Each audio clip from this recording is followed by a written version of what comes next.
Hi, I'm Lisa. I'm from Honey Body Salon in Manly. I've been spray tanning for the last 12 years and have recently started using MineTan. I love the MineTan booth. It's such a professional looking booth and suits the salon incredibly well. It has an amazing extraction fans up the back, and the power that is emitted through it is just amazing as well. And it's so easy to clean, and setting it up was just as easy.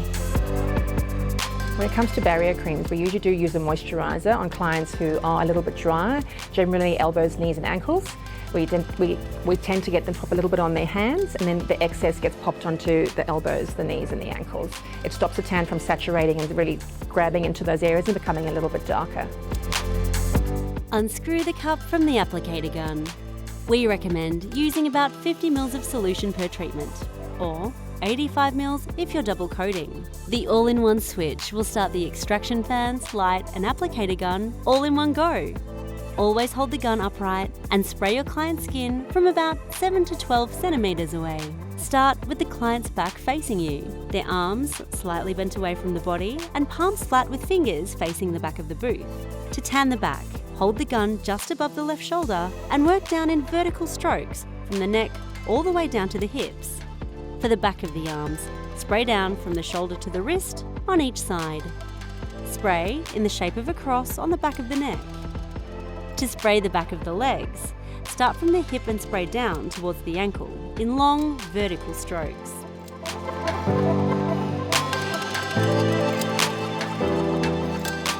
Ask your client to stand on one side with the arms stretched out in front of them and legs in a slight lunge position, with the back of the leg slightly bent. Spray down the side of their body, starting from the shoulder down to the hip. Spray down the outside of the outer leg from the hip to the ankle until covered. Then spray the inside of the opposite leg from the inner thigh down to the ankle. Spray the outside of the arm close to you from shoulder to wrist until covered. Ask your client to do the same pose on the opposite side and repeat this process.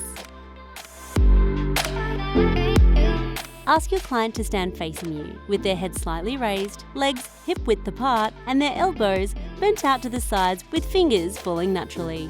Start by spraying in a cross shape from the neck to the chest. Then spray the chest in vertical strokes. Continue to spray in vertical strokes down the stomach to the hip until covered all across, slightly overlapping to ensure even coverage. To spray the front of the arms, work from the shoulder down to the wrist until covered. Spray lightly over the hands, holding the gun further away to avoid excess buildup. To spray the front of the legs, work from the hip down to the ankle, from left to right and slightly overlapping each stroke. Pull the gun away before directly spraying the feet.